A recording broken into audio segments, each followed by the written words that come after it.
Selamat pagi semua. Perkenalkan, saya Dr. Julie Ivon dari bagian Ilmu Kesehatan Masyarakat Fakultas Kedokteran Universitas Kristen Maranatha. Pagi ini saya bersama Dr. Yahya Teguh Wijaya, spesialis paru FCCP. Beliau adalah dokter paru senior yang merupakan dosen Fakultas Kedokteran Universitas Kristen Maranatha yang bertugas di Immanuel Respiratory Center Bandung. Akan berbincang-bincang mengenai new normal dan herd immunity. Sekarang kan pemerintah sudah menganjurkan untuk beraktivitas kembali seperti normal yang kita sebut dengan new normal. Jadi sebetulnya apa sih new normal itu, Dok, dan apa indikator untuk new normal itu? Ya, terima kasih kesempatannya. Ya, jadi ini menarik dalam sejarah hidup kita ya. Artinya sepanjang kita hidup mungkin baru kali ini kita mengalami yang namanya pandemi seperti ini ya. Jangan lagi gitu ya, cukup sekali deh. Dan ini yang menarik juga dengan istilah new normal. Saya juga nggak jelas siapa orang pertama yang menyebutkan new normal ini. Tapi satu hal yang kita perlu semua, terutama masyarakat, mengetahui bahwa new normal itu tidak sama dengan normal. Itu harus dimengerti. Jangan merasa bahwa kita sudah normal. Dan sampai hari ini juga kita tidak pernah jelas definisi new normal itu apa, parameternya apa ya ukurannya, itu kita tidak jelas gitu ya. Apakah yang disebut new normal itu kondisi yang seperti A, B, C, D, E gitu, kita tidak punya juga sebenarnya. Jadi maka itu saya katakan bahwa kita tidak pernah jelas new normal itu apa. Dan yang kita cuma tahu bahwa new normal itu adalah satu istilah yang digunakan untuk menunjukkan bahwa kita memasuki satu periode di mana setelah masa pandemi ini kita memasuki satu tahapan kehidupan baru, di mana kehidupan baru ini tidak sama dengan kehidupan sebelum pandemi. Itu aja. Nah, kita harus mengerti bahwa kehidupan baru yang setelah pandemi ini adalah kehidupan yang tidak sama dengan kehidupan sebelum pandemi. Artinya di masa sekarang ini kita harus hidup berdampingan dengan si virus ini, COVID ini. Jadi masyarakat harus tahu bahwa kita tidak betul-betul normal. Artinya kalau kita sekarang ada periode sebelum pandemi, itu adalah periode tanpa COVID. Lalu kita hidup di masa pandemi, hidup dengan COVID. Lalu kita masa new normal, ini bukan berarti masa di mana tidak ada COVID. Ya, kita masa new normal ini tidak sama dengan masa ini. Ketika masa ini tidak ada COVID, tapi masa ini tetap ada COVID. Ya, maka itu disebut new normal. Jadi di masa new normal ini kita harus hidup berdampingan dengan COVID. Suka tidak suka, senang tidak senang, cinta tidak cinta, kita harus hidup bersama dengan COVID. Nah, inilah yang kita harus atur. Maka itu kita harus maka ada istilah adaptasi kebiasaan baru.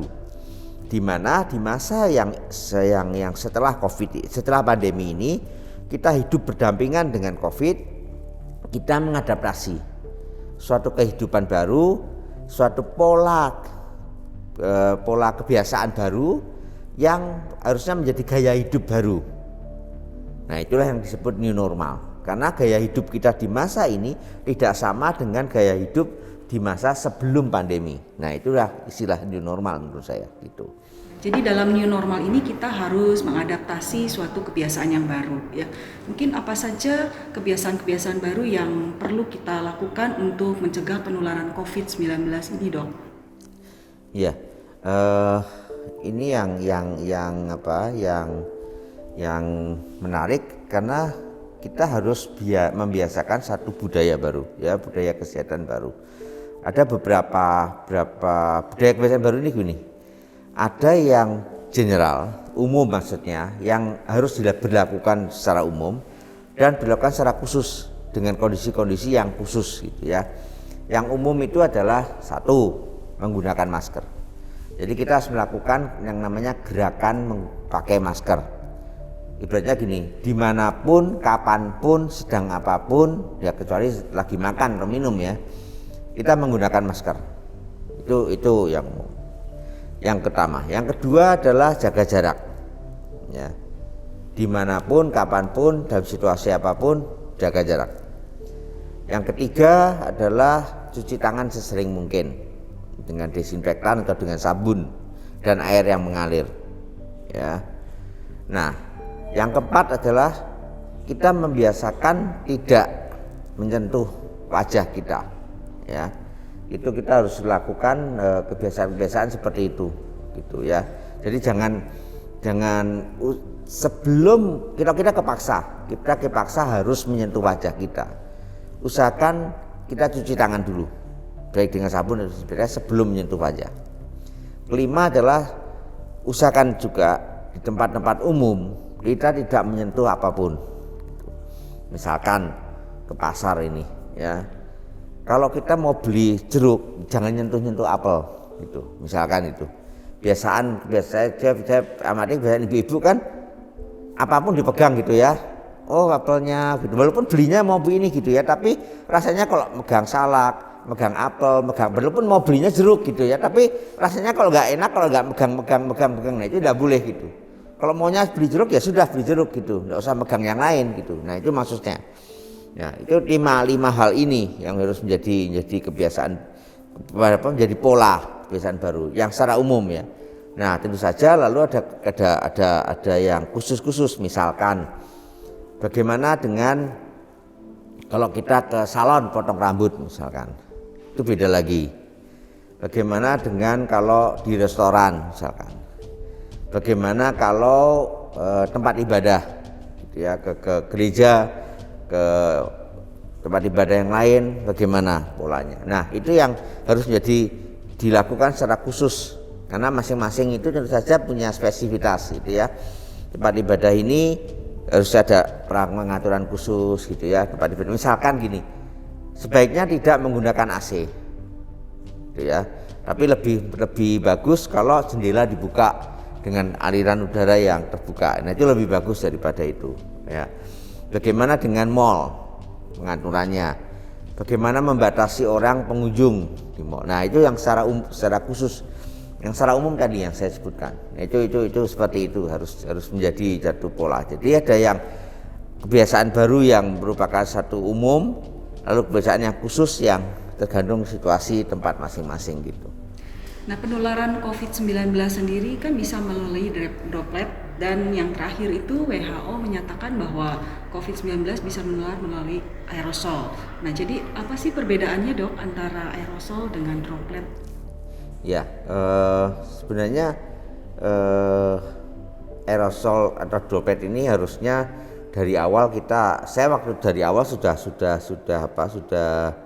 berpendapat bahwa pasti ada gitu ya. Nggak mungkin droplet tanpa aerosol gitu ya. Jadi droplet itu percikan. Jadi mudahnya gini, kalau saya bicara 5 menit tanpa masker, itu di sekitar saya ini ada percikan ludah saya, percikan droplet saya, sehingga di sini ada kuman-kuman yang jatuh. Itu droplet. Dan itu kalau saya bicara 5 menit ada 3.000 gitu yang jatuh di sini. Nah, virus di situ. Tapi kalau itu sekitar radius 1 meter, itu droplet. Karena jalur gravitasi dia jatuh gitu. Ya. Tetapi aerosol dia terbang dengan partikel yang lebih kecil, dengan bobot molekul yang lebih kecil, maka kena angin dia akan terbang. Dia bisa menjangkau 5 meter di sana, 6 meter ke sana. Itu aerosol. Jadi terbang dia si virusnya. Menurut saya dari awal saya berpendapat pasti ada sebagian yang terbang, tidak mungkin di situ. Nah, droplet ini tergantung aktivitas kita. Yang paling besar itu bersin. Dengan bersin itu sekitar 40.000 yang keluar, gitu ya. Kalau batuk juga sekali batuk sama dengan bicara 5 menit. Itu yang keluar itu. Ya sekitar 3.000 yang lepas.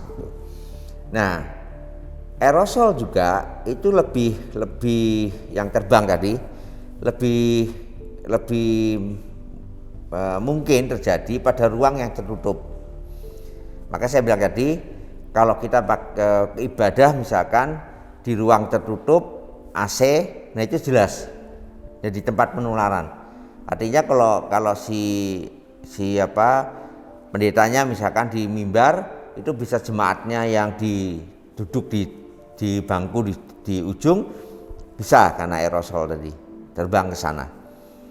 Tetapi kalau di ruang terbuka dengan udara yang ngalir, aerosol itu menjadi tidak bermakna sebenarnya. Maka itu WHO dari pertama kan terus kontroversi soal itu aerosol itu. Nah, maka itu penggunaan masker ini sangat penting gitu. Kalau kita tidak pakai masker, maka potensi penularan itu menjadi 100% sebenarnya. Kalau saya pakai masker, yang sakit misalkan, saya sakit, saya tidak pakai masker, Anda pakai masker, masih mungkin 70% kemungkinan penularan. Yang sakit saya. Tapi sebaliknya kalau saya yang sakit, saya pakai masker, Anda tidak, itu sekitar 5% kemungkinan tertular.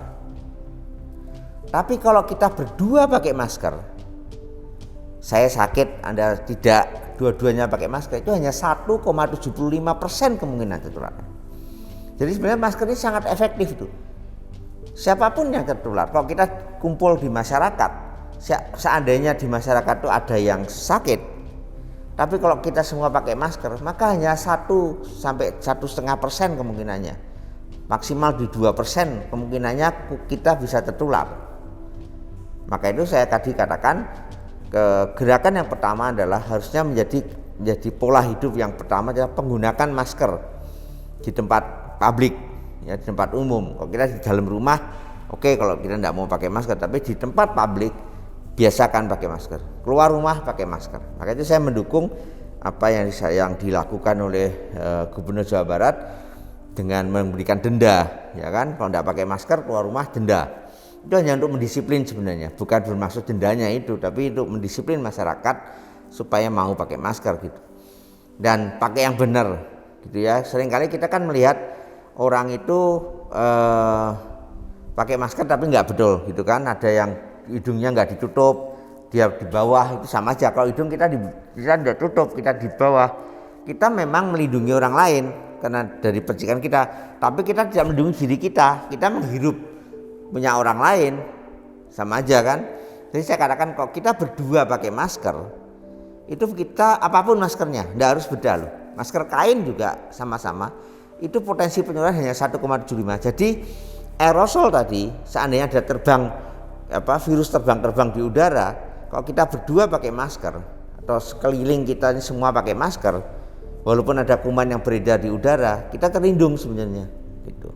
Nah, makanya tadi saya katakan bahwa itu menolong gitu. Nah, yang berikutnya adalah kita harus mengerti bahwa virus tadi ketika dikeluarkan dia masih bisa hidup di benda-benda sekitar kita. Gitu. Misalkan gini, saya bersin nih, ada 40.000 virus di sini nih. Kemudian ada angin ini menerbangkan virus ini, gitu kan? Nah, itu yang disebut aerosol tadi. Angin virus ini kemana-mana gitu. Tapi kalau kalian semua pakai masker ya aman. Maka itu saya dikatakan juga salah satunya adalah jangan pegang macam-macam kalau di tempat publik. Kalau kita megang meja ini, tangan kita sudah kena itu. Maka sebelum kita menyentuh wajah kita, cuci tangan dulu nanti supaya kita tidak menyentuh wajah kita dengan itu. Di tengah wabahnya virus COVID-19 ini, Dok, kita mengenal istilah herd immunity. Ya, jadi yang katanya herd immunity ini bisa membantu untuk menekan penyebaran virus COVID. Jadi sebetulnya apa herd immunity itu dan seberapa efektifnya cara itu dapat diterapkan untuk mencegah penularan COVID-19 di Indonesia? Istilah herd immunity itu sebenarnya awal mulanya bukan di manusia, malah di hewan itu malah. Herd immunity adalah kekebalan kelompok gitu. Artinya kalau dalam satu kelompok itu banyak orang tertular, lalu orang-orang ini punya kekebalan, maka itu bisa menghambat penyebaran lebih lanjut karena ya mana yang ditulari, ibaratnya hanya ini yang sakit dia mau nulari ke sini nggak bisa. Oh, ini sudah kebal, ini sudah kebal, ini sudah kebal. Jadi nggak bisa, artinya kemudian nggak bisa menjangkau yang orang yang di sana karena sudah pada kebal di sini. Nah, itu istilahnya herd immunity. Tetapi herd immunity menjadi efektif kalau di dalam kelompok ini ada 50-70% orang yang tertular, dan orang tertular tadi punya kekebalan gitu. Nah, saya termasuk yang tidak setuju herd immunity karena ya itu untuk mencapai itu artinya kita ada pembiaran. Udahlah, sesuka-sukanya semua orang sakit, biarlah yang paling kuat selamat. Yang selamat itu lalu punya kekebalan, maka kelompok itu akan terlindungi karena yang banyak yang punya kekebalan. Karena apa? Kenyataannya tidak demikian.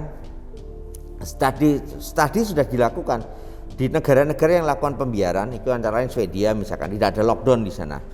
Semua seperti biasanya, sekolah seperti biasanya. Ternyata hanya 7% yang punya kekebalan. Tidak mencapai angka 50-70%. Di Amerika hanya 2-6% yang memang pembiaran juga, nggak nyampe itu. Di beberapa negara lain, Jerman, Prancis, angkanya sekitar itu semua. Maksimal tuh hanya 6%, 7%. Semua di bawah itu, jauh dari yang dicapai. Jadi menurut saya satu-satunya cara kalau mau mendapatkan kekebalan kelompok, vaksinasi. Harapan kita sebenarnya hanya divaksinasi. Dengan vaksinasi massal selesai deh. Gitu ya. Seperti yang dalam sejarah kita kan kita kenal itu polio, ya kan, campak yang memang berhasil kan.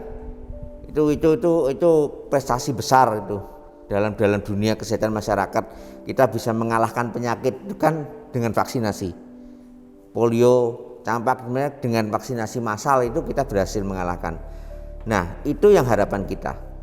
Kalau vaksinasi massal sudah jalan, pasti suatu kelompok 57%-nya terlindungi, walaupun tidak semuanya satu kelompok tervaksinasi misalkan, ada 50-70% aja tercapai targetnya, maka akan terlindungi itu kelompok itu gitu. Dan jadi menurut saya kembali lagi, saya tidak setuju dengan herd immunity dengan cara pembiaran tapi kalau vaksinasi, yes, itu harapan kita gitu. Jadi bukan dengan cara pembiaran, tidak akan berhasil. Korbannya akan banyak. Dengan cara pembiaran itu, yang mati banyak, biaya banyak. Berapa banyak orang yang dibiarkan itu harus dirawat dan sebagainya sebelum dia sehat, sembuh dan sehat. Berapa banyak yang biaya dibutuhkan, korban di tenaga kesehatan untuk merawat mereka sebagainya. Yang sekarang kita lihat di beberapa negara yang mengadakan pembiaran kan angkanya terus meroket, angka korban dan cost-nya luar biasa. Maka itu menurut saya kalau mau sebelum vaksinasi terjadi, protokol kesehatan ini jalan keluarnya, adaptasi kebiasaan baru. Jadi tetap masyarakat biar, tidak mungkin juga kita terus-terusan lockdown, kita terusan pembatasan, tidak mungkin. Masyarakat butuh sosialisasi, masyarakat butuh kerja, masyarakat butuh untuk melakukan aktivitas. Tidak mungkin terus-terusan begitu. Nah, tetapi mari semua masyarakat ini kembali ke tempat kerjanya, tapi dengan protokol kesehatan yang ketat tadi yang saya sebutkan tadi gitu. Menurut saya itu harapannya. Oke, terima kasih Dokter Teguh untuk pemaparannya yang sangat menarik dan menambah wawasan kita mengenai virus COVID ini ya.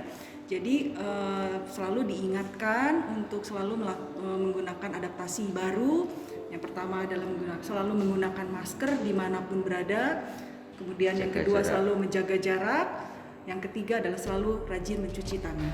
Sekian perbincangan kami dengan Dokter Teguh. Sehat selalu, Dok. Selamat Siap.